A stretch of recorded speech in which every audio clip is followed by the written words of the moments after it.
ትላንት የሰራው ቪዲዮ ከአረብ ሀገር ኢትዮጵያ መጥተን እዚህ ላይ ለመኖር አቅም አጥተን ተመልሰን አረብ ሀገር እንሄዳለን። ለእንደናንተ አይነቶቹ ነው ቪዲዮን የሰራሁትኝ። ሊሄድ ነው በቃኝ። ኢትዮጵያ መኖር አስጠልቶኛል፣ በቃኝ፣ አንገሽግሾኛል። ቤተሰብም ሊያኖረኝ አልቻለም። ሂጂ ሂጂ እያሉኝ ነው ቤተሰብ እንደዚህ እያሉ ቤተሰብም ለምንድን ነው ማከጁ ቪዛሽ ተቃጠለ እንደዚህ እያሉ ብዙ የሚሉ ቤተሰብ ስላሉ እኔ ከማውቃቸው ራሱ ሁለት ጓደኞቼ ከኢትዮጵያ ከዱባይ ወደ ኢትዮጵያ መጥተው ወደ ተመልሰው አልሄዱም እና አመክሪያቸውም እንዲ ቪዛቸው ሊቃጠል ነው ለምን እንድትሄድ ምከሪያት ምናምን ይሉኛል እና ለእንደነሱ አይነት መሰሎቹ ነው እኔ ቪዲዮን የሰራሁት። በቃ እኔ ከኢትዮጵያ ልወጣ ነው ልሄድ ነው መሮኛን ያልኩበት ምክንያት እንጂ እኔ ከአንገቴ ገመድ ቢገባ ከዚህ በኋላ ከኢትዮጵያ አልወጣም አልሄድምም። ለምን ብዬ ለማላሰፋ ነው የሚሄደው። አንዷ ቤት አላት፣ ቤት ሰርታለች እና በስልክ ተደዋውለን እያወራን እያለ ገና አላገባችም አልወለደችም፣ ቆንጆ ቤት ሰርታለች እዚህ ወልዲያ ላይ እና ተመልሼ ልሄድ ነው ወደ አረብ ሀገር አለችኝ። ከዛ ለምን ልሽሽ ነው ወደ አረብ ሀገር የምትሄጂው ምናምን ስላተኝ በቃ እኔ አስጠልቶኛ ሁሉ ነገር ያው በእርግጥ አንድ አመት ሆኖ ቁጭ ብላ ላይ መጥታ እና ብሯንም እያበለሻሸች ነው ያለችበትም ነገር ብቻ ያው ወይ ትዳር ያዥኛ እንደ ጓደኛ ማንም ሰው የራሱን የሆነ ነገር ደረጃ ላይ ሲደርስ አንቺ የደረሽበትን ደረጃ እንድትደርሺ ጓደኞችሽን ትመክሪያለሽ አይደለም? ምን አልኩ መሰላችሁ? እንደ ጓደኛ አግቢ በቃ ማለት ትዳር የእግዚአብሔር ነው። እኛ ብዙ ጊዜ እንመርጣለን ባል አይደለም ግን መራጭ ወድቃን ከምራጭ ይባላል እና ብዙ ጊዜ እኛ የፈለግነውን ባል አይደለም የምናገበው። እውነት ለመናገር እኛ የፈለግነውን ባል ሳይሆን እግዚአብሔር ለእናንተ ይሄ ነው ያለውን ባል ነው ማግባት ያለብን ነው። እኔ ደግሞ ትዳር ያዥ አግቢ ውለጅ በቃሽ፣ ከዚህ በኋላ ለራስሽ የሆነ ህይወት መኖር አለብሽ እና የራስሽን ህይወት ኑሪ ምናምን እያልኩ መክራት አለኝ።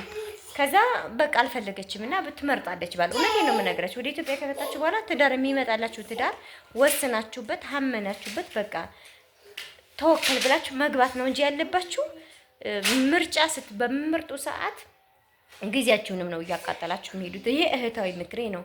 ከዛ ተይ በቃ አግቢ ማለት አትምረጪ። እኛም ምንችለውን ያህል ሞክረናል ለማስተዋወቅ ማለት ደህና ነው የምንለውን ወንድ ደህና ነው የምትባለውን ሴት ለማገናኘት እንሞክራለን እና እሷ እሺ ብላ ትቀበልና አልቻለችም። ከዛ ተይ በቃ አግቢ እና ውለጂ፣ አትሊስት ውለጂ። ይሄን የመሰለ ቤት ሰርተሻል፣ ይሄን የመሰለ ሰርቪሶች ሰርተሻል፣ ለምንድን ነው ተመልሰሽ አረብ ሀገር የምትሄጂው ስላት በቃ እኛ አረብ ሀገር መጥተን ኢትዮጵያ ውስጥ እየኖርን ድጋሚ አረብ ሀገር ነው የምንድን ነው የሚባለው ይሄ የመሸሸጊያ ቤታችን የምናደርገውና ተመልሳ ልትሄድ አሁን ጀማምራለች። እናቲቱ ራሱ እያለቀሰች ነው።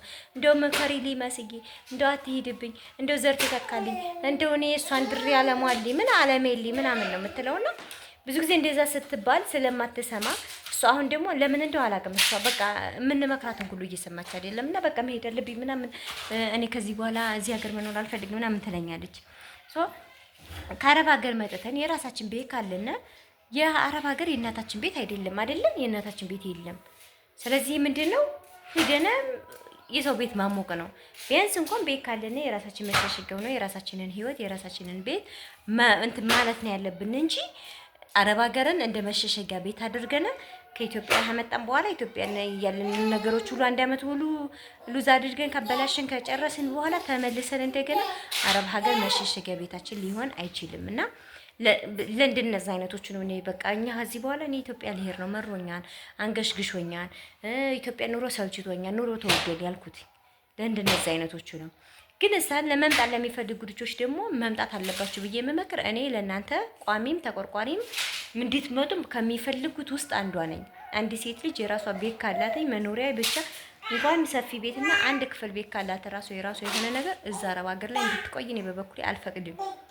የማልፈቅድበት ምክንያት ምንድነው? አረብ ሀገር ሲጀመር እድሜ ጨራሽ፣ ውበት ጨራሽ፣ ገንዘባችንን ጨራሽ ምንድነው? እስኪ 10 ምናምን አመት እስኪ እንደው ኮሜንት ላይ እንደው እስኪ እንመካከር ጎበዝ። እስኪ ዩቲዩብ ላይ ገብታችሁ 13 አመቴ ከሰራሁ አረብ ሀገር ከመጣሁ 13 አመቴ ነው። 5 ሻንጣ ወደ ኢትዮጵያ ላኩኝ፣ ወርቅም ገዝቼ ላኩኝ። 5 ሻንጣ ለብስ 7 ሻንጣ ነው መሰለኝ ያለችው። ያንን በሙሉ ሽጦ ጨርሶት ወንድሜ ወርቄንም ሽጠውብኝ ብርድ ልብሴን ነሽ ኮምፎርቴ ነሽ የቤት ዕቃ ነሽ በሙሉ ጨርሰውብኝ አሁን ላይ ተስፋ ቆርጬ ቁጭ ካልኩ 13 አመቴ ነው። ምንም ቤትም አልሰራው ምንም ላይ አይደለሁም። በጣም ተስፋ ቆርጫለሁና እንደው ምከረኝ መስዬ ምን ላድርግ ምናምን ብላ ያናገረች ልጅ ሁሉ አለችና በጣም ገረመኝ። እና ለእንደነዚህ አይነት ሰው ምን አይነት መጽናኛ አለው ማለት? እኛ ብዙ ጊዜ አረብ ሀገር ስንኖር ለቤተሰብ ነው የምንኖረው። በጣም የምንደክፈው፣ በጣም የምንለፈው፣ በጣም ብዙ መስዋዕትነትን የምንከፍልላቸው እነዚህ እኛ ብዙ ነገር የምንከፍልላቸው ቤተሰብ ደግሞ ለኛ አለንላችሁ ካላሉና ምንድን ነው ዋስትናው ለእነሱ የምንኖርላቸው? እነሱን እኛ ሰፖርት የምናደርገው ምን ቤት ነን? የራሳቸው ጉዳይ። ቁርጥ ወደደች ቆረጥ አይደለም ቁርጥ ገንዘብሽ መሆኑ ዘመድሽ፣ ገንዘብሽ ከሆነ ጓደኛሽ፣ ገንዘብሽ ከሆነ ልጅሽ፣ ልጅሽም እናትሽም አባትሽም ወንድምሽም ዘመድሽም ሁሉም ብርሽ ነው። ከዚህ በኋላ አረብ ሀገር ያለች ሴት ማለት ነው። ከመጣሽ በኋላ ዘወር ብሎ የሚያይሽ ሰው የለም። መጣሽ እንኳን አከሪም እንዴች ምን ልትሰራ ነው? 2 ወር እንኳን ከቆየሽ የምትሰለች ነሽ። የራስሽ ቤት የራስሽ የሆነ ነገር ከሌለሽ እና ምን ልል ፈልጌ ነው እኔ መምጣት ያለባችሁ ልጆች ኑ ተወለ ገንዘብ ያስፈልጋል። አዎ ትንሽ ነገር ገንዘብ ያዙ። መቼም ባዶ ቤት ገብተና አንበላው። ሚንጓና ቤት አሁን ይሄ ቤት ተሸክሜ ምን ይሰራልኛል? ባዶ አልበላው። የሚበላ ነገር ትንሽ ነገር ማስገባቢያ ነገር ያስፈልጋል።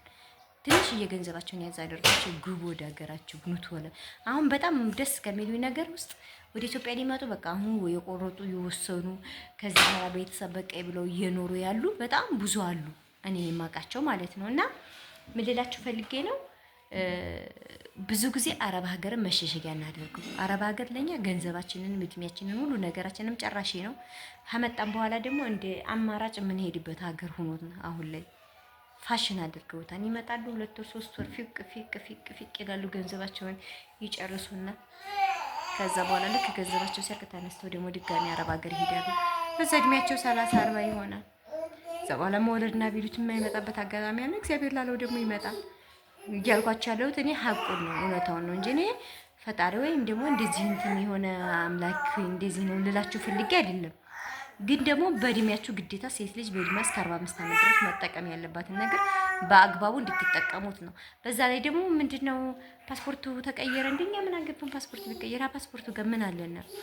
ደግሞ አንዳንዶቹ ደግሞ ምንድነው ያሉት ቪዲዮዬን አይተው ሳይጨርሱ ለኮሜንት ሩጠው በቃ አንቺ እኛን እየመከርሽ ድጋሚ አረብ ሀገር ትመጫለሽ ምናምን። መጀመሪያ አንድ ቪዲዮ ሲሰራ ኢሾውን አዳምጡበት መጀመሪያ በስነ ስርዓት ትዕግስት ካላችሁ በደንብ አዳምጣችሁ ኮሜንት ማድረግ አለበለዚያ ኮሜንት አለማድረግ አለመስጠት ስክሮል አድርጎ ማለፍም ይቻላል እንጂ እኔ ኢሹዬ አረብ ሀገር ድጋሚ ለመሄድ ፈልጌ ምናምን ሳይሆን እንድትመጡ ለምን ብዬ ነው የሚሄደው። ስንት መስዋዕት የከፈልኩላቸው ልጆች አሉ።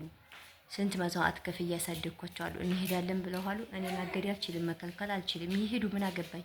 ተው ስትያቸው አይሰሙም። ያሁኑ ሰው አህ የራሷን ሰርታ የራሷን መሸቀላ መጥታ በእኛ ላይ ታሾፋለች እንዴ ነው የሚሉት። ስለዚህ ቪዲዮ ይቅመሱት።